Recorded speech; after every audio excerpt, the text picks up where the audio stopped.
అధ్యక్ష అధ్యక్ష మీరు మన జిల్లా పార్టీకి నేను సర్వీస్ చేయలేదు అధ్యక్ష.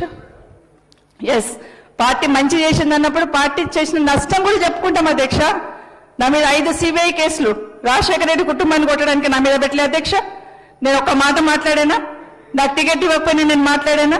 ఎందుకు అధ్యక్ష? తను కాంగ్రెస్ పట్ల పుట్టి పెరిగినట్టు తనే మీద వేసుకొని మాట్లాడేసింది. నాకు అర్థం కాలేదు. అసలు సంబంధం లేని ఇష్యూ తనకు నాకు ఏం మాత్రం సంబంధం లేదు. మీరు మాట్లాడుతుంటే మీరు అట్లా ఇంకా మీరు వదిలేస్తే ఎట్లా అధ్యక్ష? మీరైనా కనీసం చెప్పాలి కదా. దయచేసి ఇట్లాంటి కనీసం ముందున్న పునరావృతం కాకుండా దయచేసి మీకు రిక్వెస్ట్ చేస్తున్న వ్యక్తిగతంగా మాట్లాడుకుని బయట మస్తు వేదికలు ఉంటాయి అధ్యక్ష. ఇక్కడ ప్రజా సమస్యలను ప్రశ్నిద్దాం, ప్రజా సమస్యల గురించి డిస్కస్ చేద్దాం. నేను ఈ రోజు మన రేవంత్ రెడ్డి గారు ముఖ్యమంత్రి గారు అసెంబ్లీలో మాట్లాడిన వరకు నేను కాంగ్రెస్ పార్టీని కామెంట్ చేయలేదు అధ్యక్ష. ఎప్పుడైతే మాట్లాడారో అప్పుడు మాత్రమే కామెంట్ చేసిన. నా మీద కేసులు పెట్టింది మాట్లాడలేదు, నాకు టికెట్ ఇవ్వండి మాట్లాడలేదు, అసలు కామెంట్ చేయలేదు. కానీ ఈ రోజు మళ్ళీ కాంగ్రెస్ పార్టీ ఏంటంటే ఎస్ చేసింది, మంత్రి పదవి ఇచ్చింది, 5 సిబిఐ కేసులు కూడా పెట్టింది. అది కూడా మాట్లాడదంటే ఎట్లా అధ్యక్ష?